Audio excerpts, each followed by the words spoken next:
She thought the pills were helping her sleep, until the night she pretended to swallow them. What she discovered her husband doing. Amara, take your medication, darling. You know how important your sleep is.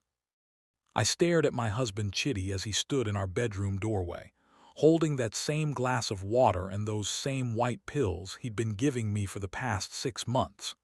His smile was gentle, caring even, but something in my gut twisted with suspicion tonight. What would you do if the person you trusted most was slowly poisoning your mind? Viewers, before we dive into this incredible story, please do me a favor and help subscribe right now. Drop a like on this video, it actually helps more than you think. And comment below where you're watching from. Are you in Lagos, New York, London, Jamaica, Canada? I want to know. My name is Amara Okonkwo, and for 15 years I believed I had the perfect marriage. Chidi was a successful architect in Lagos. I ran a thriving catering business and we had two beautiful children, Chisom, 14, and Kelechi, 11. Our life in Lekki was everything I dreamed of, or so I thought. The pills started after I complained about nightmares. Chidi insisted I see his friend, Dr. Emeka, who prescribed mild sedatives for anxiety and sleep. Every night at exactly 10 p.m., Chidi would bring them to me with a glass of water, watching as I swallowed them down.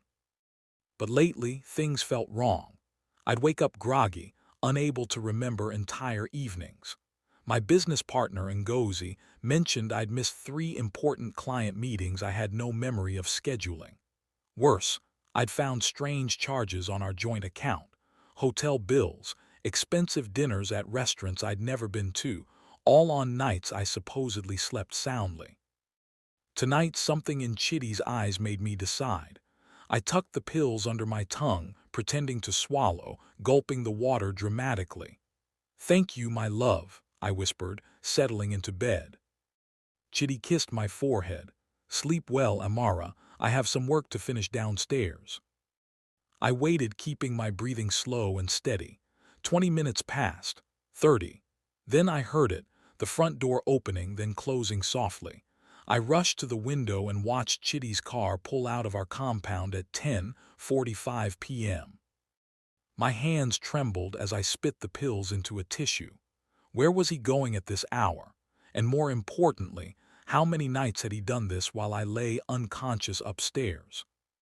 I grabbed my phone and opened the tracking app we'd installed on each other's phones years ago. "For safety," he'd said. The blue dot showed his car heading toward Victoria Island. I threw on a dark dress and hijab to conceal myself, my heart pounding so hard I thought it might break through my chest. I followed at a distance, watching as he pulled into the parking lot of the Eco Hotel. Not just any hotel, our hotel where we'd celebrated our 10th anniversary. My stomach churned. I parked and watched him walk through the lobby like he owned the place, heading straight for the elevators. I waited 5 minutes before following, asking the receptionist which floor he'd gone to. She looked confused until I slipped her 2,000 naira. "Room 1507, madam, but—" I didn't wait for her to finish. The elevator ride felt eternal. When I reached the 15th floor, I stood outside room 1507, my whole body shaking. I could hear laughter inside, female laughter, and Chidi's deep voice saying something that made her giggle. I knocked hard. The laughter stopped. Footsteps approached. The door opened and there stood my husband, shirt unbuttoned, a look of absolute horror on his face. "Amara, what are you?" "What am I doing here?" My voice was ice. "The question is, what are you doing here, Chidi? And who is she?" A woman appeared behind him, wrapped in a hotel bathrobe. My breath caught. I knew her. Adiz, my former friend. The woman who'd been my maid of honor. The woman who'd cried at our wedding, saying she'd never seen a love more beautiful than ours. "Amara, I can explain," Chidi started. "Explain." I pushed past him into the room. There on the nightstand was a bottle of champagne, 2 glasses, and my heart stopped, a framed photo. Of them. Chitty and Adiz embracing on a beach I didn't recognize, both wearing matching gold bands on their fingers that weren't their wedding rings. "How long?" I whispered, picking up the photo with trembling hands. Adiz had the audacity to look defiant. "3 years since you asked." 3 years. 3 years of drugging me. 3 years of sneaking out while I lay unconscious. 3 years of lying to my face, to our children's faces. "The pills," I said, understanding flooding through me like poison. "You've been drugging me every single night, so you could." I couldn't even finish the sentence. Chitty's face went pale.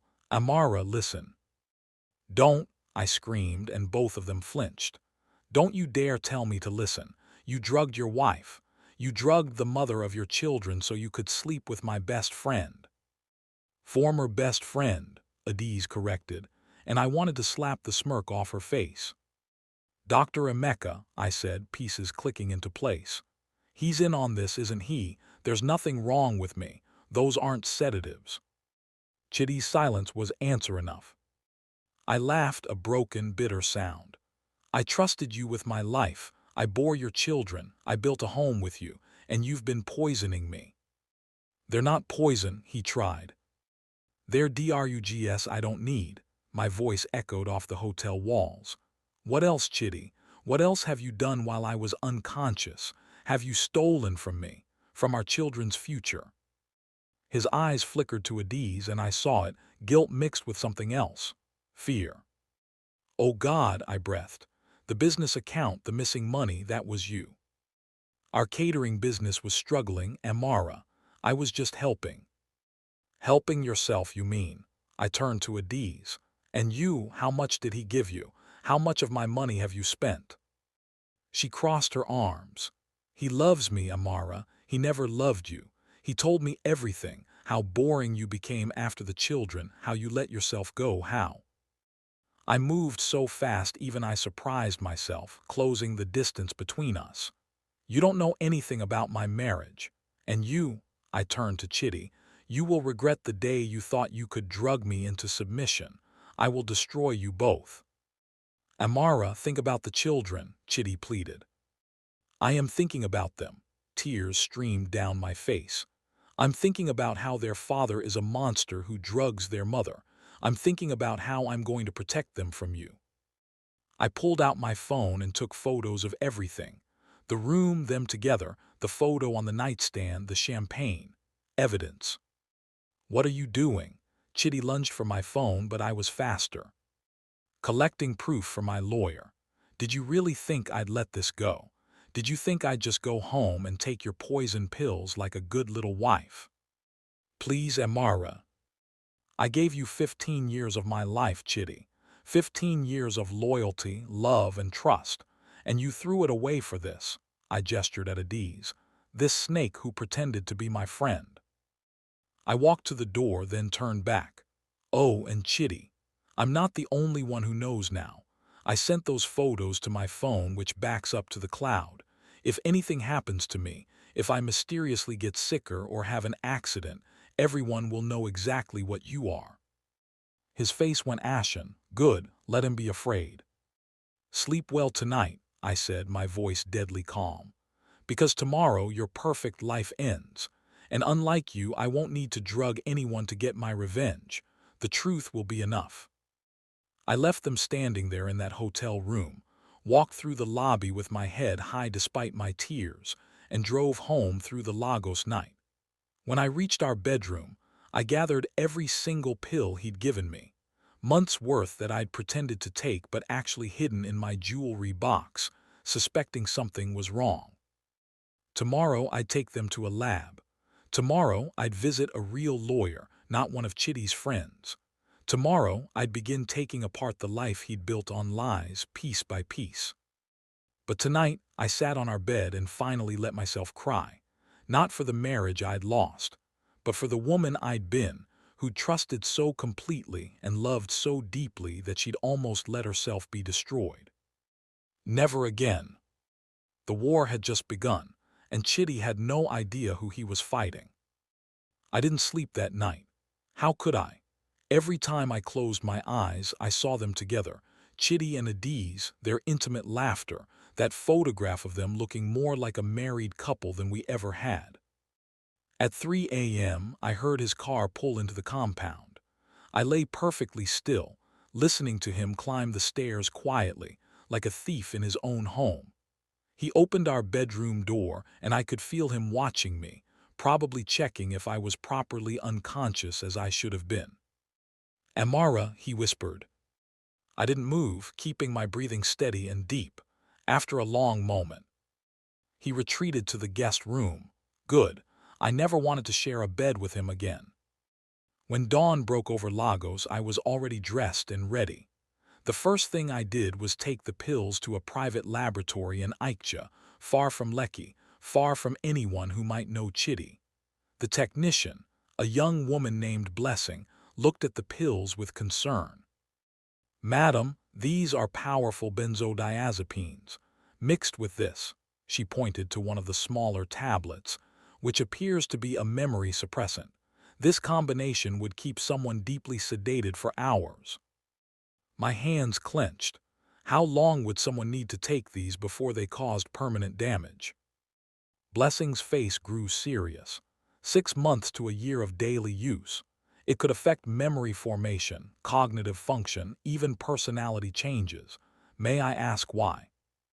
"My husband has been giving these to me every night for 6 months without my knowledge or consent."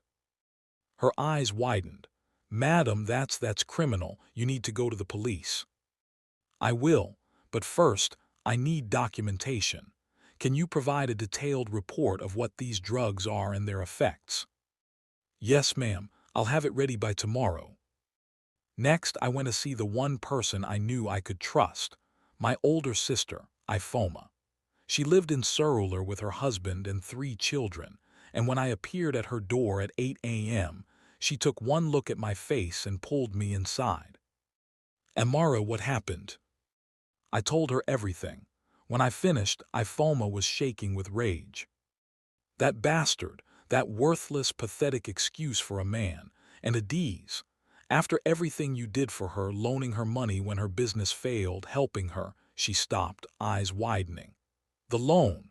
Amara, did she ever pay you back that 2 million naira?" I froze. 2 years ago, Adiz had begged me for help when her boutique was failing. I'd given her 2 million from my business account, and she'd promised to repay it within a year. "No," I whispered. "She never did. She kept saying business was slow, and I felt bad pressing her because she was my friend." "Your friend?" Ifoma's laugh was bitter. "All this time she was sleeping with your husband and stealing from you. Amara, you need to check everything, your accounts, your business, your properties. If Chitty could drug you and sneak out every night, what else has he been doing?" She was right. I spent the rest of the morning at my bank in VI, requesting statements for all our joint accounts for the past 3 years. The banker, Mr. Okafor, looked uncomfortable as he printed them out.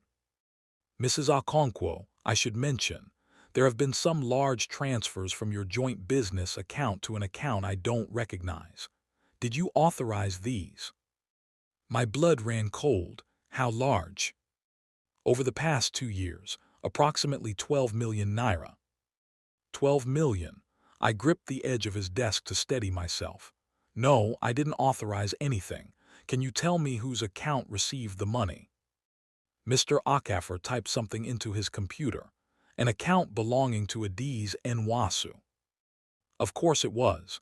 Can you freeze all our joint accounts immediately and remove my husband's access?" "I can freeze them pending an investigation, but to remove your husband's access, you'll need a court order or—" "Just freeze everything, now." When I left the bank, my phone was buzzing with missed calls from Chitty, 17 of them. I ignored everyone. Instead, I called my business partner Ngozi. "Amara, where have you been? Chitty called me this morning saying you weren't feeling well and—" "Ngozi, don't believe anything Chitty tells you. Meet me at the office. Now, I need to check something." She must have heard the urgency in my voice because she simply said, "I'm on my way." Our catering business office was in Yaba, a modest space we'd rented 3 years ago when the business started taking off. Ngozi was already there when I arrived, her face creased with worry. "What's going on?" I showed her the bank statements, explained about the pills, about Adiz, about everything. Ngozi sank into a chair, looking ill. "I knew something was wrong. You've been so different these past months, forgetful, tired, not yourself. I thought you were depressed or sick, but I never imagined." She looked at the statements again. 12 million naira. Amara, that's almost our entire profit from the last 2 years. I need to see our business accounts, all of them. What we discovered over the next 2 hours made me want to vomit. Chitty had been systematically draining our business, not just transferring to Adi's account, but also making large withdrawals, supposedly for equipment and supplies that never materialized. In total, he'd stolen nearly 18 million naira from the company we'd built with our own hands. "How did I not notice?" I asked, staring at the evidence. "Because he timed it perfectly," Ngozi said grimly. "Every withdrawal happened on nights when you had those memory gaps. He must have had you sign documents while you were half-conscious from the drugs." My phone rang again. "Chitty," this time I answered. "Amara, thank God. Where are you? We need to talk." "Talk?" My voice was steel. "Like how we talked about you drugging me every night, or how we talked about you stealing 18 million naira from my business. Which conversation did you want to have, Chitty?" Silence. "Then you went to the bank." "I went to the bank. I went to a lab. I went to a lawyer. And right now I'm sitting in my office looking at evidence of fraud, theft, and conspiracy. You didn't just betray me, Chitty. You drugged me and robbed me. Those were our accounts." "MY business," I shouted. "My company that I built before I ever met you. Money I earned feeding half of Lagos at their parties and events. You had no right. I needed capital for a new project. You needed money to spend on your mistress. Don't insult me with lies.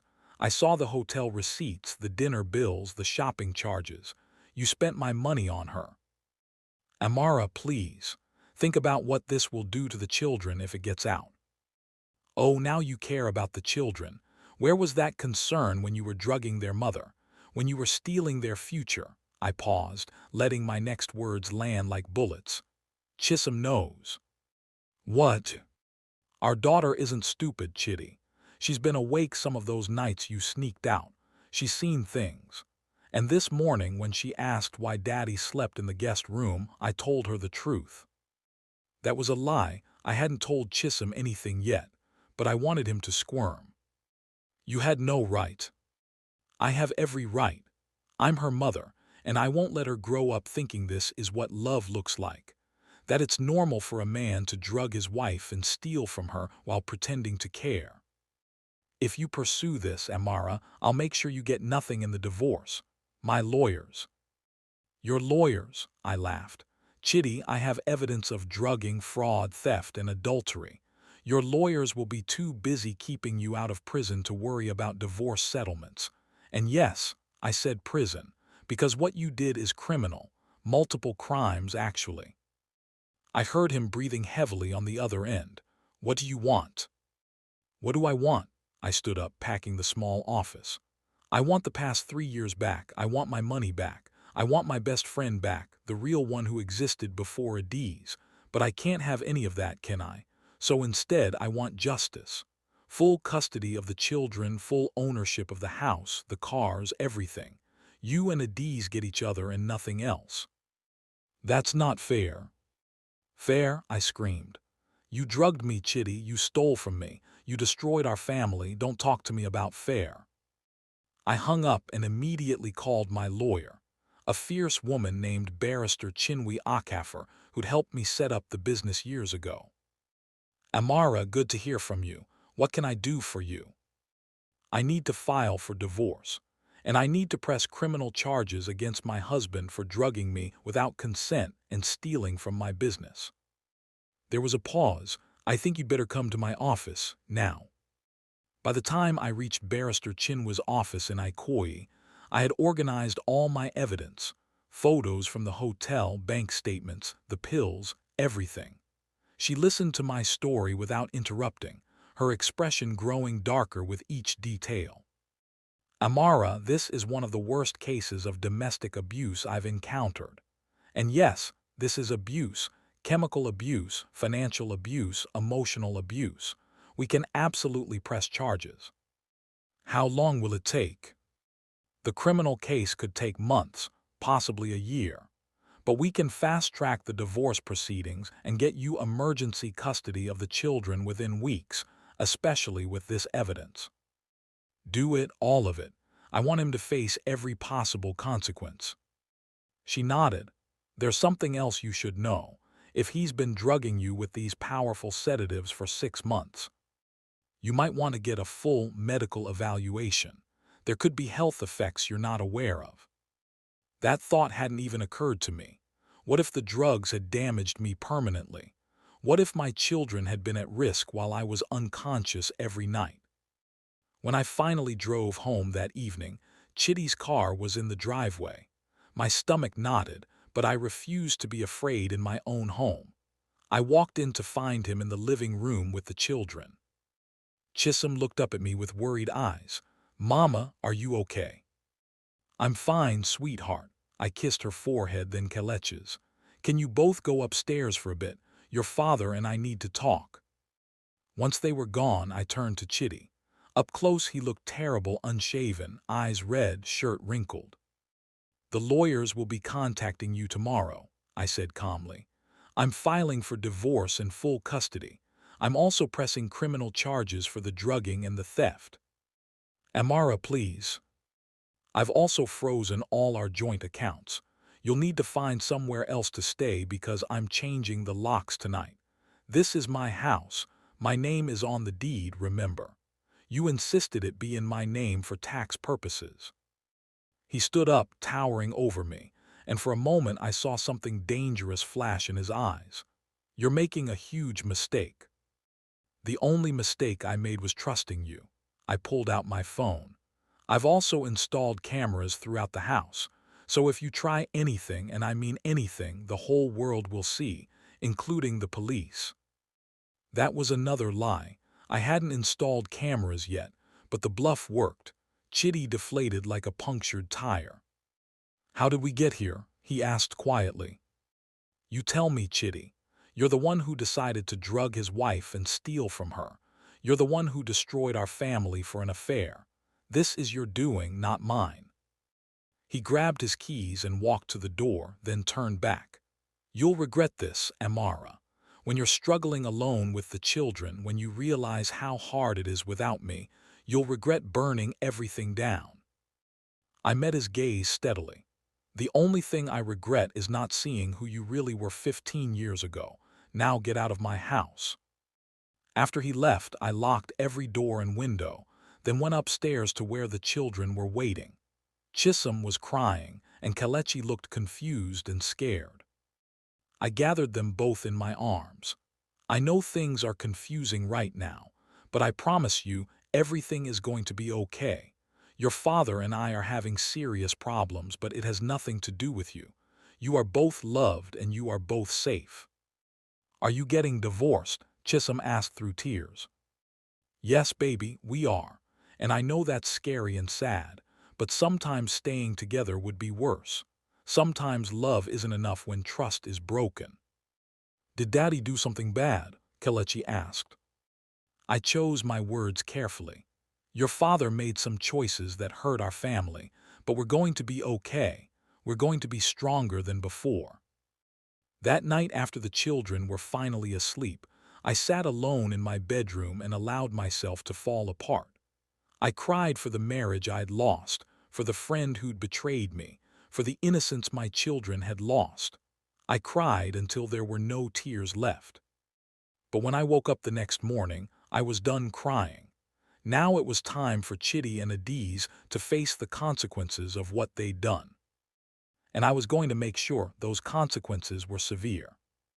The medical report came back 3 days later, and it was worse than I'd imagined.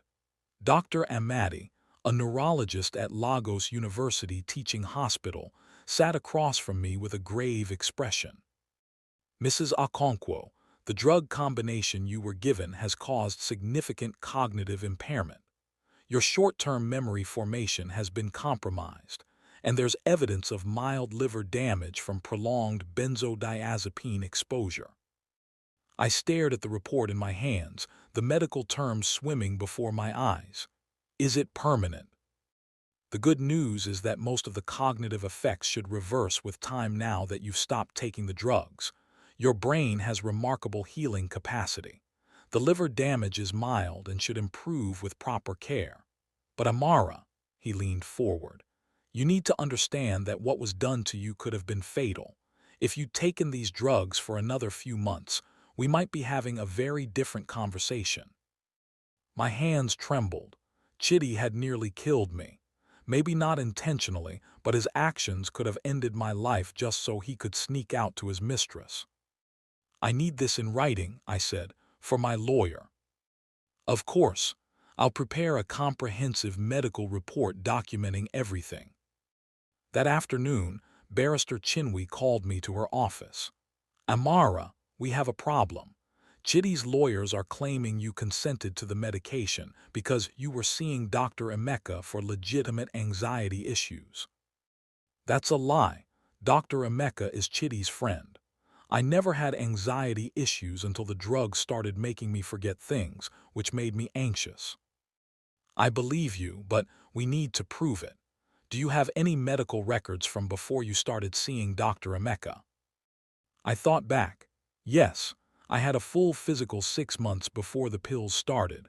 My doctor said I was perfectly healthy, no mental health issues mentioned. Perfect. Get me those records. Also, I've been doing some digging into Dr. Emeka Obi. He's been disciplined twice by the Medical and Dental Council of Nigeria for questionable prescribing practices. We might be able to get his medical license suspended for this. Good. Everyone involved in this conspiracy needed to pay. But the real blow came that evening when Ngozi called me, her voice shaking. Amara, you need to come to the office. Now I found something. I raced to Yaba, fear churning in my stomach. When I arrived, Ngozi was sitting at the computer, her face pale. What is it? I was going through old emails trying to piece together when the theft started, and I found this. She turned the screen toward me. It was an email from 3 years ago from Chitty's account to Adiz. The plan is working perfectly. Amara suspects nothing. Once we drain the business accounts, we can start our life together. Just a few more months of patience, my love. 3 years ago, before the pills, before the hotel rooms, they'd been planning this from the start. There's more, Ngozi said quietly, clicking through more emails. They were planning to frame you for embezzlement. Look at this one from 2 years ago. The email detailed a plan to make it look like I was stealing from my own company, creating fake invoices and documents with my forged signature. If I'd kept taking those pills, if I'd stayed unconscious and compliant, they would have destroyed me completely, taken my money, my business, my reputation. They were going to have you arrested, Ngozi whispered. They had a whole timeline. Take over the business, report you to the police for fraud, and then Chitty was going to divorce you while you were in prison, claiming he was the innocent victim. I couldn't breathe. The room spun around me. This wasn't just an affair or theft. This was a calculated, years-long conspiracy to destroy my entire life. How far did they get with the forgeries? I managed to ask. Ngozi pulled up more documents. Pretty far. They have fake contracts, fake invoices, all with your signature. If they'd gone to the police with these before you discovered the truth, you'd be the one facing charges right now. My phone buzzed. A text from an unknown number. You should have stayed asleep, Amara. Now you've made this personal. I showed it to Ngozi. That's Adiz's new number. I recognize her phrasing. Another text came through. Everything you think you know is wrong. Chitty doesn't love you. He never did. He married you for your business connections, and I helped him see his mistake. We were doing you a favor. A favor? They drugged me, stole from me, and tried to frame me for crimes, and they thought it was a favor. I typed back, "See you in court, both of you." Her response was instant. "We have lawyers too, and friends in high places. You're a nobody, Amara, a small caterer who got lucky. You think you can fight us? You'll lose everything." I showed Ngozi the texts. "She's trying to intimidate you," Ngozi said. "Don't let her." I'm not scared of her. And surprisingly, I meant it. Yes, they'd hurt me. Yes, they'd planned to destroy me. But they'd underestimated one crucial thing. I was still standing, and now I knew the truth. That night I couldn't sleep again, but this time it wasn't from sadness. It was from rage. Pure, burning rage at what they'd tried to do. I sat at my laptop and started writing everything down, creating a timeline of their conspiracy with dates, emails, bank transfers, everything. At 2 a.m., my sister Ifoma called. "Amara, I just heard from Auntie Ngozi in Onitsha. Chitty's been calling family members, telling them you've had a mental breakdown and you're making false accusations against him." "Of course he is. He's saying you stopped taking your medication and now you're delusional. Some of them believe him, Amara, especially the older relatives who think wives should be submissive and forgiving." I'd expected this, but it still hurt. "What did you tell them?" "The truth. I showed them the evidence you gave me, the photos, the bank statements. Auntie Blessing believes you, so does Uncle Chindu, but some of the others," she trailed off. "It's okay, Ifoma. I don't need everyone to believe me. I just need the law on my side." But the family pressure was mounting. By the next morning, my phone was flooded with calls from relatives urging me to think of the children and work it out and forgive him. All men make mistakes. The worst call came from Chitty's mother. "Amara, my daughter, you need to come to your senses. Chitty made a mistake, yes, but you're destroying the family over one small affair. Is your pride worth more than your children's happiness?" "Mama, he drugged me, he stole from me. This isn't about pride. All marriages have problems. You think I didn't know about your father-in-law's outside women, but I stayed because that's what wives do. We endure. Times have changed, Mama. Women don't have to endure abuse anymore." "Abuse?" she laughed bitterly. "You don't know what abuse is. You have a beautiful home, money, children, so your husband strayed, men do that. You take him back and you move forward." "I won't live like that, Mama. I'm sorry, but I won't." "Then you're a fool. And when you're alone and struggling, don't come crying to this family. You made your choice." She hung up and I sat there shaking. This was what I was fighting. Not just Chitty and Adiz, but an entire system that told women to accept mistreatment in the name of family unity. But I had allies too. Later that day, 5 of my regular clients called. Word had spread about the divorce, and they wanted me to know they supported me. "Mrs. Okonkwo," one of them, Mrs. Adelek, said firmly, "I've known you for 5 years. You catered my daughter's wedding, my son's graduation. You're a woman of integrity. Whatever your husband did, we're with you. And we're canceling our contract with his architectural firm."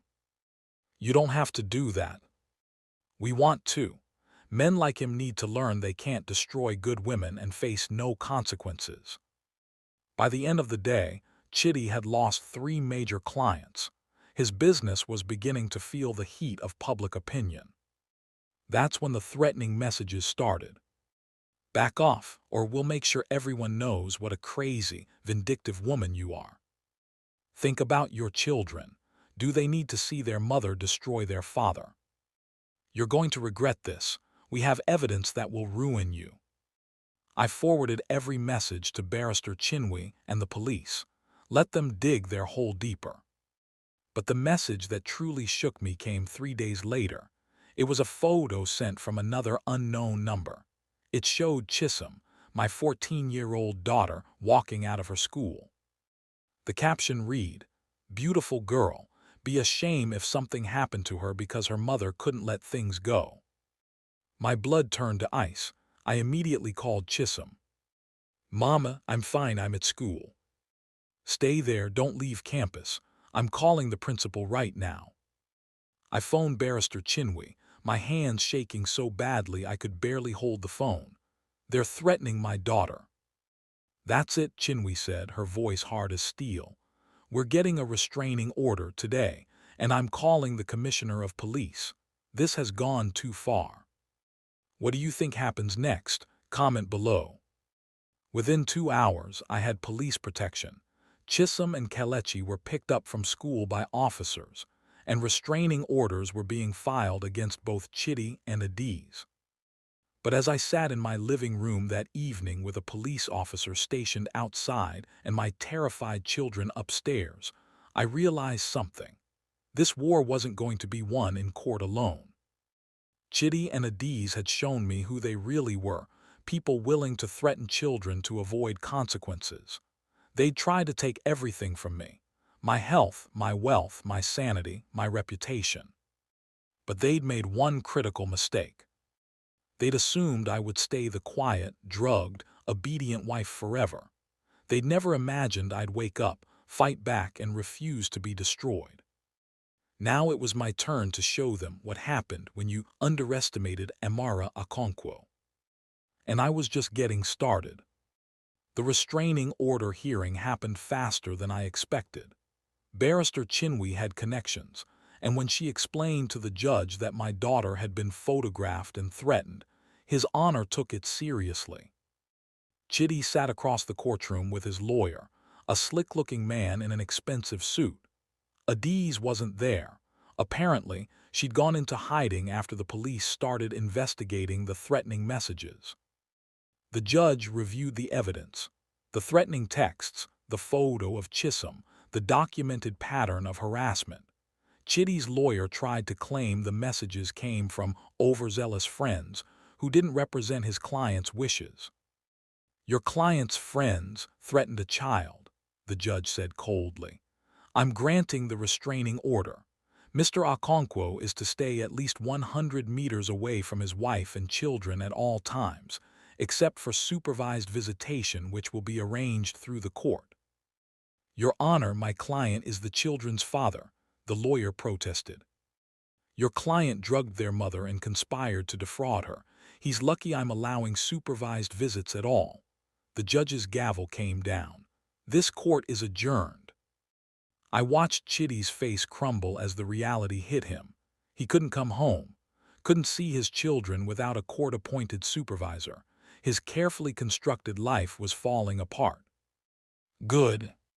But the real victory came 2 days later when the police arrested Dr. Emeka Obi. Barrister Chinwe had filed a complaint with both the police and the Medical and Dental Council, providing evidence that he'd prescribed powerful drugs without proper examination and falsified medical records.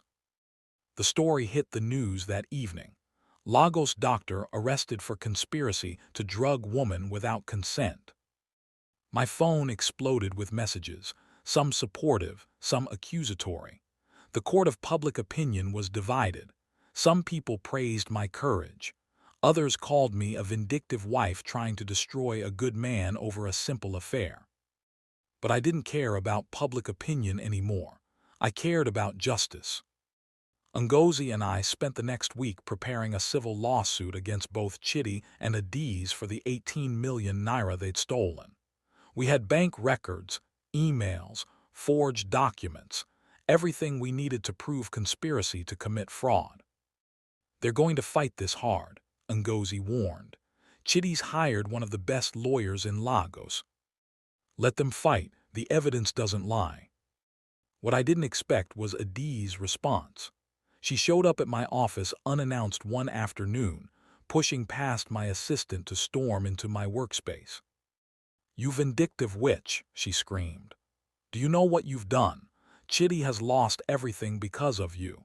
His business is failing, his reputation is destroyed, and now you're trying to take his money too.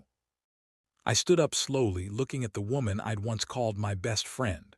She looked terrible, hair uncombed, makeup smudged, designer clothes wrinkled.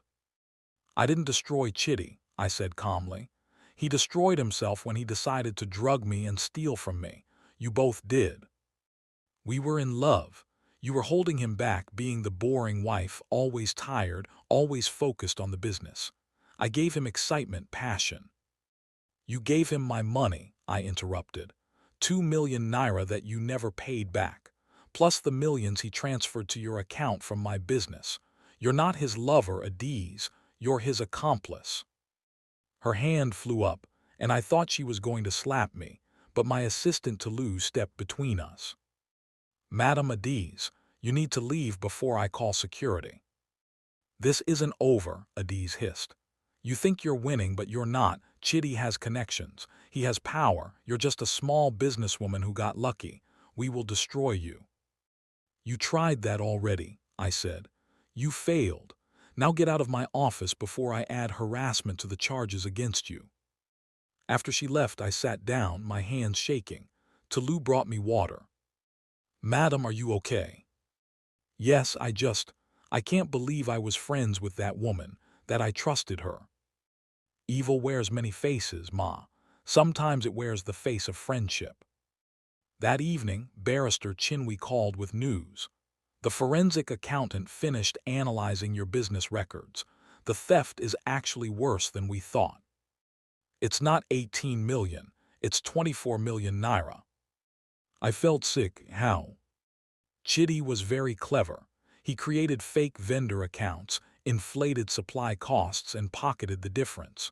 Some of the money went to Adiz, but a lot of it went to offshore accounts. He was planning to leave the country, Amara. What? We found flight bookings to Dubai for next month. For 2 passengers, him and Adiz.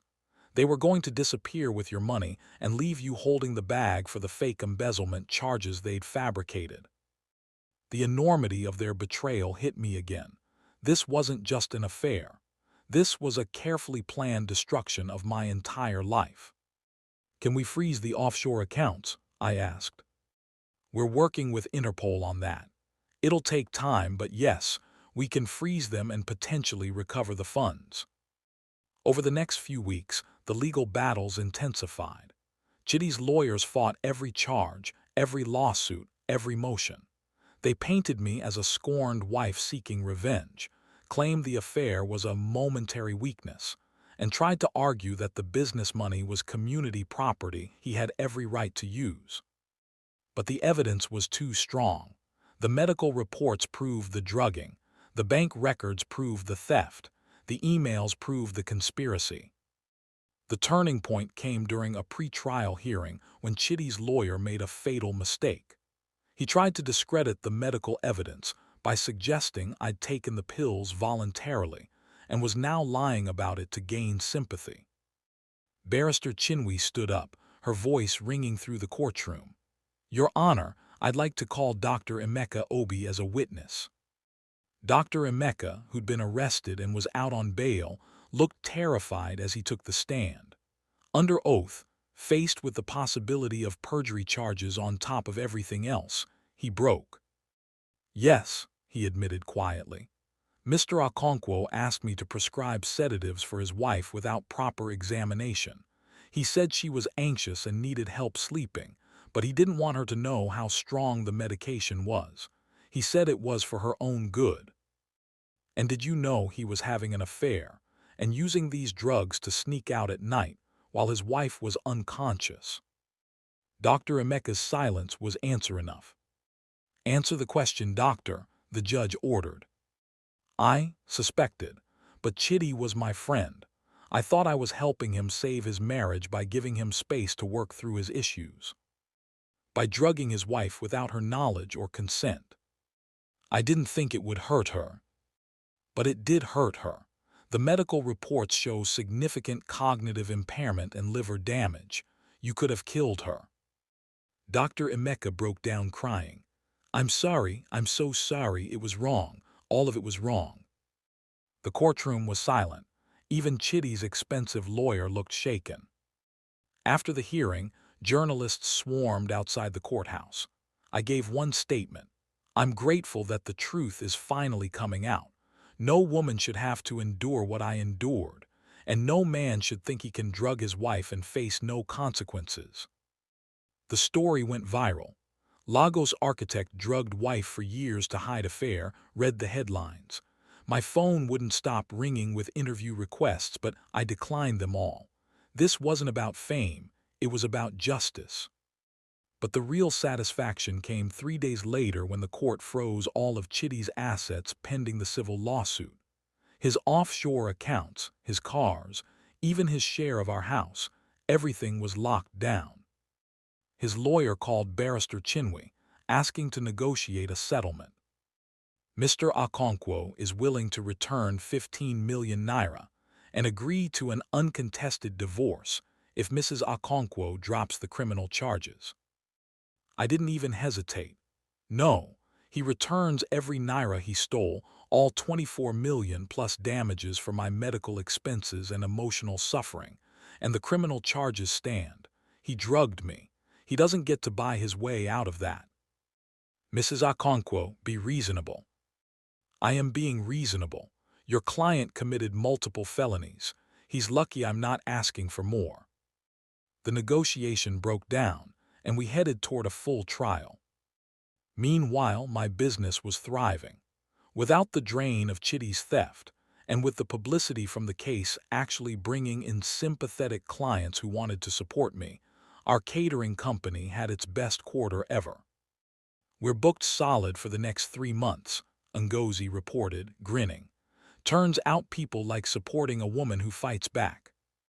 Even my children were adjusting. The court-supervised visits with Chitty were awkward, but Chisholm told me they helped her understand that her father's actions weren't her fault. He keeps apologizing, she said one evening, saying he never meant to hurt anyone, that he made mistakes. But Mama, mistakes are things you do once. He drugged you every night for months. That's not a mistake, that's a choice. My 14-year-old daughter had more wisdom than most adults. But Adiz wasn't done fighting. She filed a counter-lawsuit against me, claiming defamation and emotional distress. Her lawyer argued that I'd publicly destroyed her reputation by falsely claiming she was part of the conspiracy. Barrister Chinwe just laughed when she saw the filing. She's desperate. This lawsuit won't go anywhere. We have her own emails admitting to the affair and acknowledging the money transfers. Still, it meant more court dates, more legal fees, more stress. The night before the main trial was set to begin, I couldn't sleep. I kept thinking about everything that had led to this moment: the pills, the hotel room, the betrayal, the threats. How had my life become a court case? But then I thought about all the women who'd reached out to me since the story went public. Women who'd been drugged by partners. Women who'd been financially abused. Women who'd stayed silent because they thought no one would believe them. Your courage gave me courage, one woman wrote. I'm leaving my abusive husband because of you. Another, I'm pressing charges against my ex for stealing from me. You showed me it's possible to fight back. This wasn't just about me anymore. It was about showing that women didn't have to accept abuse, betrayal, and manipulation, that we could fight back and win. The trial started the next morning and the courtroom was packed. Journalists, supporters, curious onlookers, everyone wanted to see how this would end. As I walked in and saw Chitty sitting with his lawyers, looking small and defeated, I felt something unexpected: pity. Not forgiveness, not love, but pity for the man who'd thrown away everything good in his life for a selfish affair and stolen money. But that pity didn't make me weak. It made me stronger, because I knew I would never let anyone do this to me again. The judge called the court to order, and my testimony began. It was time to finish this. The trial lasted 3 weeks, and every day brought new revelations that made Chitty and Adiz look worse. The prosecution presented the evidence methodically. The pills, the medical reports showing I'd been drugged, the bank statements proving theft, the emails detailing their conspiracy, and Dr. Emeka's testimony admitting he'd prescribed the drugs without proper examination. Chitty's defense tried everything. They claimed I'd consented to the medication. They argued the money transfers were legitimate business expenses. They even tried to paint me as a controlling wife who'd driven Chitty into another woman's arms. But their case fell apart when the prosecution played a recording I didn't even know existed. Ngozi had installed a recording system in our office after we'd had issues with a supplier, and she'd forgotten to turn it off one evening when Chitty had visited. The recording was damning. Chitty's voice, clear as day. The drugs are working perfectly. Amara doesn't remember anything after 10 p.m. anymore. I can do whatever I want and she's none the wiser. In a few more months, we'll have enough money to disappear and she'll be too confused to even file a police report. Adi's laugh in the background. Your wife is so trusting, it's almost too easy. The courtroom erupted. Even the judge looked disgusted. Chitty's lawyer tried to argue the recording was obtained illegally, but the judge shut him down. The recording was made in a business office where your client had no expectation of privacy. It's admissible. When it was my turn to testify, I spoke calmly and clearly about everything. The pills, the memory gaps, discovering the affair, finding the evidence of theft. I didn't cry or show emotion. I simply told the truth. Chitty's lawyer tried to break me during cross-examination. Mrs. Okonkwo, isn't it true that your marriage was already in trouble before the alleged affair? No, I thought we were happy until I discovered my husband was drugging me. Isn't it possible you simply forgot giving your husband permission to use the business funds? I didn't forget. He stole the money while I was unconscious from the drugs he gave me. You seem very angry, Mrs. Okonkwo. Isn't this really about revenge against a husband who stopped loving you? I looked directly at Chitty as I answered. This isn't about revenge, it's about justice. My husband didn't just stop loving me, he drugged me, stole from me, and tried to destroy my life. I'm here to make sure he faces consequences for those crimes. The lawyer had no response to that. Adi's testimony was worse for their case. She tried to paint herself as an innocent woman caught up in love, claiming she didn't know about the drugging until after the affair started. But Barrister Chinwe destroyed that lie with the emails we'd found. Ms. Nwasu, is this your email address? Yes. And this email from 3 years ago, where you write, make sure you give her the pills every night. We can't risk her waking up, you wrote that. Adi's face went pale. That's taken out of context. Context? Chinwe's voice was sharp. The context is you actively participated in drugging an innocent woman so you could carry on an affair with her husband. What other context could there possibly be? Adi started crying, claiming she'd been manipulated by Chitty, that she didn't know how serious the drugs were, that she was a victim too. The judge wasn't buying it. Ms. Nwasu, you're not on trial for the affair. You're on trial for conspiracy to commit fraud and for your role in the drugging. Your tears won't change the evidence. The final blow came when the forensic accountant testified. She traced every naira that had been stolen, showing exactly how Chitty and Adiz had worked together to drain my business accounts. The pattern is clear, she said, pointing to charts and graphs. Every time Mrs. Okonkwo was given the sedatives, there was a corresponding withdrawal or transfer from the business accounts. The theft was systematic and calculated. After 3 weeks of testimony, closing arguments and deliberation, the jury took only 4 hours to reach a verdict. Guilty on all counts. Chitty was convicted of drugging without consent, fraud, theft, and conspiracy. Adiz was convicted of conspiracy to commit fraud and accessory to drugging. Dr. Emeka had already pleaded guilty and was awaiting sentencing. The judge looked at Chitty with disgust. Mr. Okonkwo, you violated every trust a husband owes a wife. You didn't just betray her, you poisoned her, stole from her, and tried to destroy her life. I'm sentencing you to 8 years in prison. 8 years, Chitty's face crumbled. His mother, sitting in the gallery, wailed. Ms. Nwasu, you enabled and participated in these crimes. 5 years in prison. Adiz fainted. The courtroom deputies had to revive her. Dr. Emeka Obi, you violated your oath as a physician. 3 years in prison and your medical license is permanently revoked. The civil lawsuit was easier. With the criminal convictions, Chidi and Adiz had no defense against the fraud charges. The judge ordered them to return all 24 million naira, plus an additional 10 million in damages for my medical expenses, emotional suffering, and business losses. 34 million naira total. Chidi's assets were seized, his cars, his share of our house, his offshore accounts, everything. Adiz's boutique was liquidated to help pay the judgment. But the money wasn't what mattered most to me. What mattered was that they'd faced real consequences. After the sentencing, reporters swarmed me outside the courthouse. Mrs. Okonkwo, how do you feel about the verdict? I feel grateful that justice was served. No woman should have to endure what I endured, and I hope this case sends a message that drugging, abuse, and financial manipulation will not be tolerated.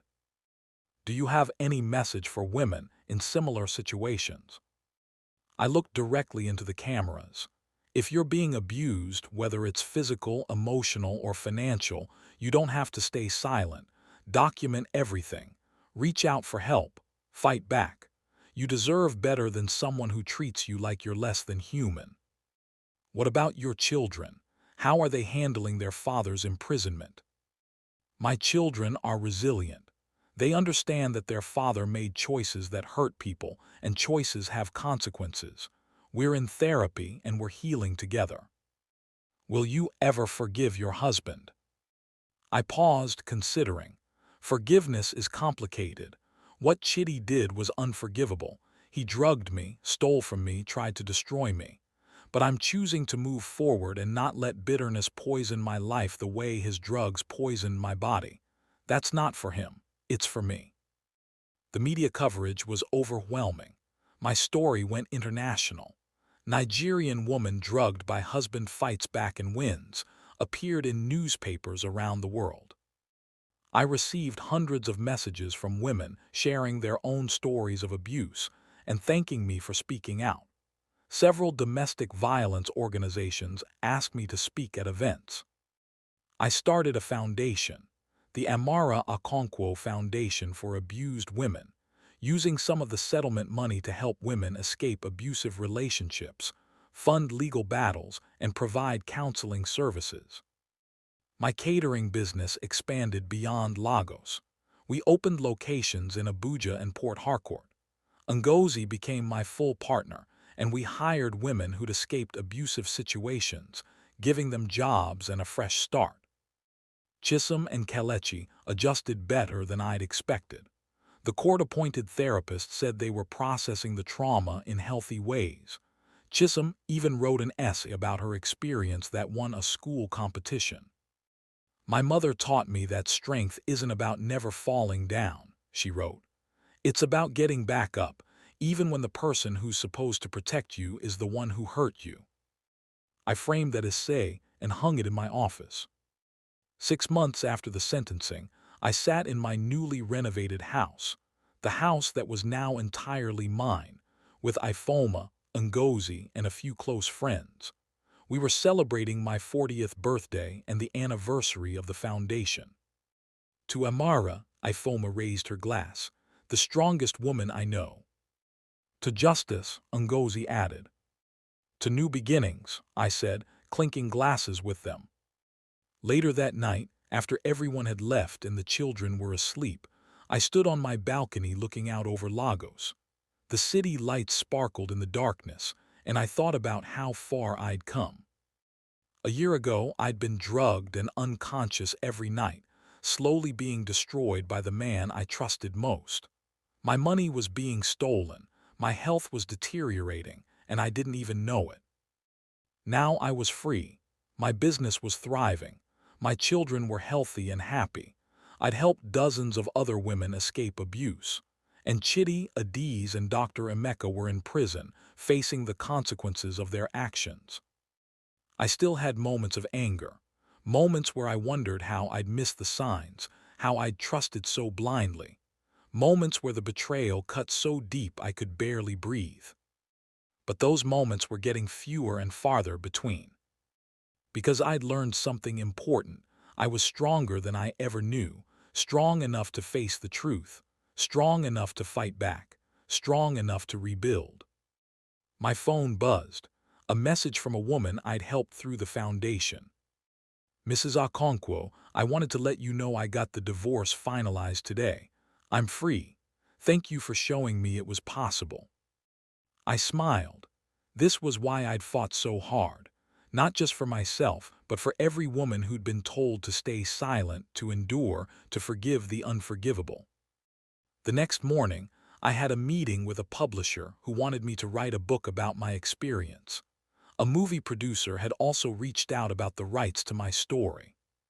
"We think your story could inspire millions of women," the publisher said. "It's a story about betrayal, yes, but more importantly, it's about resilience and justice." I agreed to the book deal. If my pain could help even one woman find the courage to leave an abusive situation, it would be worth reliving the trauma of writing it all down. As I drove home that evening, I passed the Eco Hotel, the same hotel where I discovered Chitty and Adiz together. I didn't feel pain anymore when I saw it. I felt pride. Because that was the night I'd stopped being a victim and started being a survivor. That was the night I'd chosen to fight back instead of staying drugged and compliant. That was the night my life changed forever. I pulled into my driveway and saw Chisholm and Kelechi playing in the front yard with the new puppy we'd adopted. They waved at me, laughing, and my heart swelled. This was my life now. Not the one Chitty and Adiz had tried to destroy, but the one I'd built from the ashes of their betrayal. And it was beautiful. If this tale touched your soul, dear listener, please leave a like and subscribe. Each story I tell carries wisdom from long ago. And with your support, I can continue sharing these treasures with the world. 3 years later, I stood at a podium in front of 500 women at a domestic violence awareness conference. "My name is Amara Okonkwo," I began, "and I'm here to tell you that you are not alone. If you're being abused, if you're being controlled, if you're being drugged or manipulated or stolen from, you are not alone, and you don't have to stay." The audience applauded, and I saw tears in many eyes. I won't lie and say it's easy to leave. It's the hardest thing I've ever done. But I'm here to tell you it's possible. You can fight back. You can win. You can rebuild. After the speech, dozens of women came up to me, sharing their stories, asking for advice. I stayed until every single one had been heard. On the drive home, I thought about Chitty in prison, serving his sentence. I'd heard through mutual acquaintances that he was a model prisoner, attending counseling, expressing remorse. His mother had asked if I'd consider writing a letter to the parole board supporting his early release. I declined. Not out of bitterness, but because some consequences need to be fully experienced. Chitty had drugged me for 6 months, stolen from me for 3 years, and plotted my destruction. 8 years in prison was fair. Maybe in another few years, when he'd served his full sentence and truly understood the gravity of what he'd done, we could have a conversation. Maybe he could meet with our children and try to rebuild that relationship. But that was for the future. For now, I was focused on the present, on my thriving business, my healthy children, my foundation helping abused women, and my own healing. I'd started dating again, cautiously. A kind engineer named Abena who owned his own firm and had been nothing but respectful and patient with my trust issues. We took things slowly, and he understood why I needed to see his medical records, why I controlled my own medication, why I needed to maintain separate bank accounts. "You've been through trauma," he'd said simply. "I'm just grateful you're willing to let me be part of your life." That's the kind of man I deserved, the kind who respected boundaries instead of violating them. As I pulled into my driveway, I saw Chisholm waiting for me on the porch. She was 17 now, applying to universities, smart and strong and fierce. "Mama, the university acceptance letter came today," she said, waving an envelope. I opened it, full scholarship to study law. "I want to be like Barrister Chinwe," Chisholm said. "I want to help women like she helped you." I hugged my daughter, tears streaming down my face. "You're going to be amazing." This was why I'd fought so hard. So my daughter would grow up knowing that women don't have to accept abuse, that we can fight back, that we can win. That night I sat in my own bedroom in my own house, in my own life that no one controlled but me, and I finally felt at peace. The nightmares about the pills had stopped. The anxiety about who I could trust had eased. The anger at what had been stolen from me had transformed into purpose. I was Amara Okonkwo, survivor, business owner, mother, advocate, fighter. And I was free. The drugging, the betrayal, the theft, they tried to destroy me. But instead, they'd revealed strength I never knew I had. I'd pretended to swallow those pills one last time, and what I'd seen next had changed my life forever. Not just the affair, not just the theft, but my own power, my own resilience, my own refusal to be destroyed. And that discovery was worth everything. If this story resonated with you, please subscribe to Folktales Vault for more powerful stories of resilience, justice, and the indomitable spirit of African women. Like this video, share it with someone who needs to hear this message, and comment below with your thoughts. Your support helps us continue telling these important stories. Thank you for watching, and remember, you are stronger than you know, and you deserve better than abuse. Be well, and until the next story, stay strong.